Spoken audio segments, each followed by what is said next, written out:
My last happiness.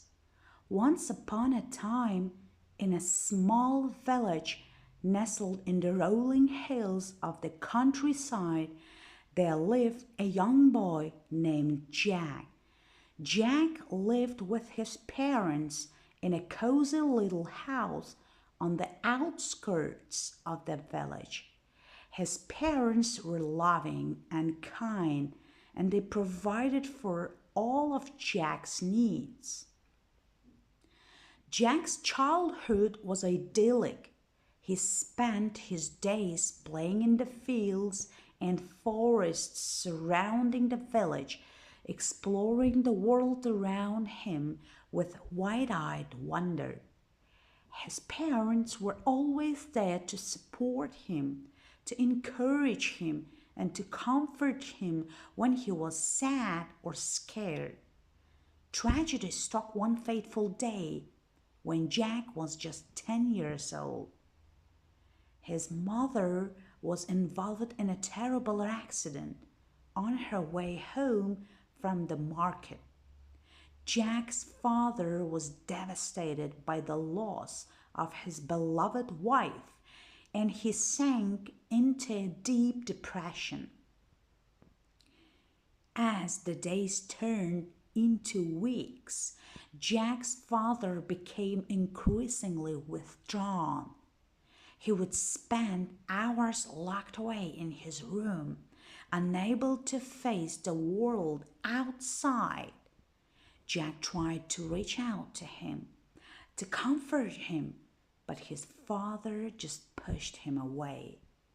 Eventually, Jack's father was diagnosed with a mental health condition and he began to receive treatment.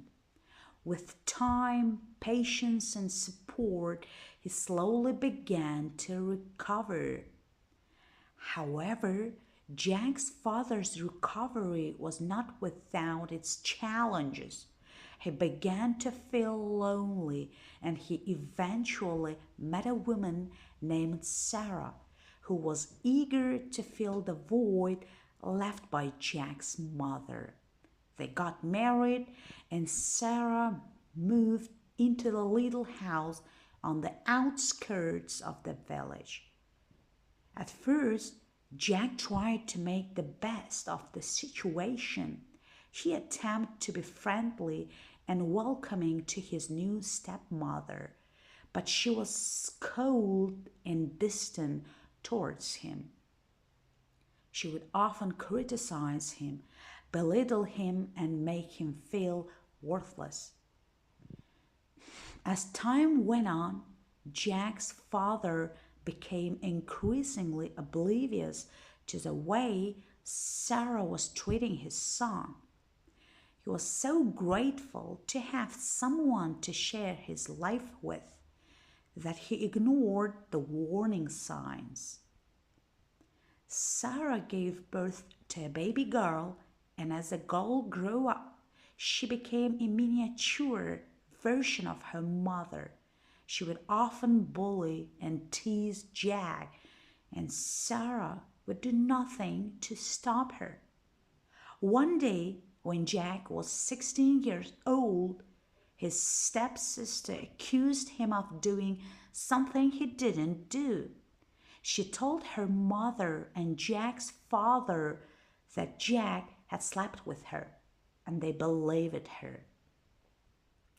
Without hesitation, Jack's father threw him out of the house, telling him that he never wanted to see him again. Jack was devastated. He had never felt so alone, so rejected, and so unloved. With a heavy heart, Jack left the village and started a new life in the city. He worked hard, studied hard, and eventually became a successful businessman. But despite his outward success, Jack couldn't shake off the feeling of sadness and loss that had been weighing him down for so long. He felt like a part of him had been ripped away, and he didn't know how to get it back. Years went by, and Jack received some devastating news. He had cancer, and the doctors told him that he only had a month to live. With a sense of urgency, Jack knew that he had to go back to the village and confront his past. He had to see his father to tell him the truth about what had happened all those years ago. As Jack returned to the village, he felt a mix of emotions. He was scared, anxious, and uncertain about what the future held. But he was also determined to make things right, to clear his name, and to find some measure of closure. When Jack arrived at his childhood home, he was met with a mixture of shock and sadness. His father was old and frail now, but his eyes still sparkled with a deep love for his son. Jack told his father everything, from the lies that his stepsister had told to the way that Sarah had treated him. He told him about the pain, the sadness, and the struggle that he had endured for so long. But as Jack finished his story, he realized that his father wasn't reacting the way that he had expected.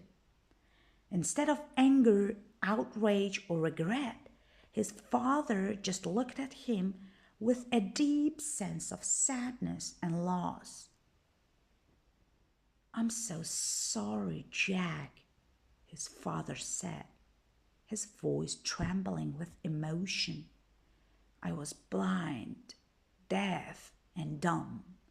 I didn't see what was happening, and I didn't protect you. Can you ever forgive me?"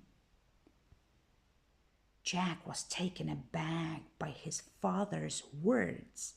He had expected anger, defensiveness, or even denial, but instead, his father was taking responsibility, apologizing, and asking for forgiveness. As Jack looked into his father's eyes, he felt a weight lift off his shoulders. He felt a sense of peace, of closure, and of forgiveness. "I forgive you, Dad," Jack said, his voice filled with emotion. "I forgive you, and I love you." As Jack hugged his father, he felt a sense of relief wash over him. He had finally found closure, and he had finally forgiven his father. But as they pulled back, Jack's father noticed that something was off. Jack looked pale, and his eyes seemed sunken. "Jack, what's wrong?" his father asked, his voice filled with concern. Jack took a deep breath before speaking. "Dad, I have something to tell you. I've been diagnosed with cancer, and the doctors say I only have a month left to live." His father's face fell, and he looked like he had been punched in the gut. "No, Jack, no," he whispered, shaking his head. Jack smiled weakly. "It's okay, Dad. I'm at peace. I just wanted to come back and see you, to tell you the truth about what happened all those years ago." His father nodded, tears streaming down his face. "I'm so proud of you, Jack.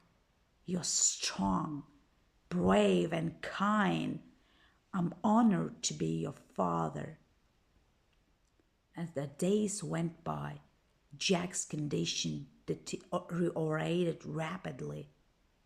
His father took care of him, nursing him back to health as much as possible. One day, as Jack lay in bed, his father holding his hand, he smiled weakly. "Dad, I'm glad I came back," Jack said, his voice barely above a whisper. His father squeezed his hand. "Me too, son, me too." With those final words, Jack closed his eyes, and peaceful smile on his face. His father held him close, tears streaming down his face as he whispered, "I love you, Jack. I'll always love you."